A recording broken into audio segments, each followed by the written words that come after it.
Força Armada Timor-Leste tem que assegurar a segurança da soberania nacional, nessa fronteira terrestre.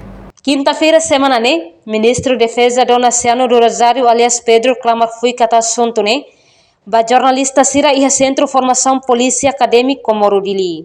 O governante ne reforça. Força Armada tem que assegurar a fronteira marítima na fronteira terrestre. Se reforça a Polícia Nacional Timor-Leste e a condição hutu ne bem mais necessário. No pentele e a condição sobre assegurar a fronteira terrestre. Enquanto fronteira marítima tem que ir meus nebe mak iha. Tem que suficiente para proteger recursos em Timor nian e a taxa to e a Greater Sunrise. Forças Armadas têm que rever a soberania nacional. Soberania nacional né, a rua que suscita na fronteira, e tem fronteira taça, e tem fronteira lalehan, e tem fronteira terrestre.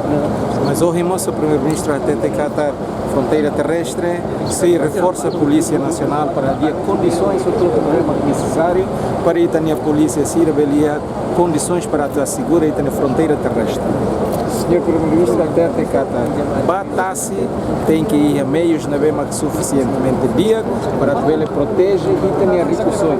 O citassi, toia, great sunrise, bema que senhor e ossa marak maita, ele halo e tenha ema, ele moris dia.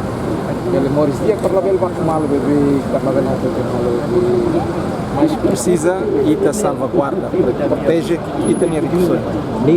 E a Sorenselo, o ministro da Defesa, mostrou a mensagem para o aniversário Laurent Valentil 20 de agosto.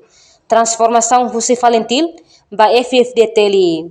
No Valentil, nessa instituição ida. Para a libertação nacional, nebetina ne Valentil halotina badala hat nolo resim valu. Reportagem Melania Conceição, Televisão Timor-Post. Janela informação ba Emma Hoto. Atu tem informação atual dia Gliu que tá halua. Hanehan botão subscribe, like, halo comentário no faz botão ba media social Hoto.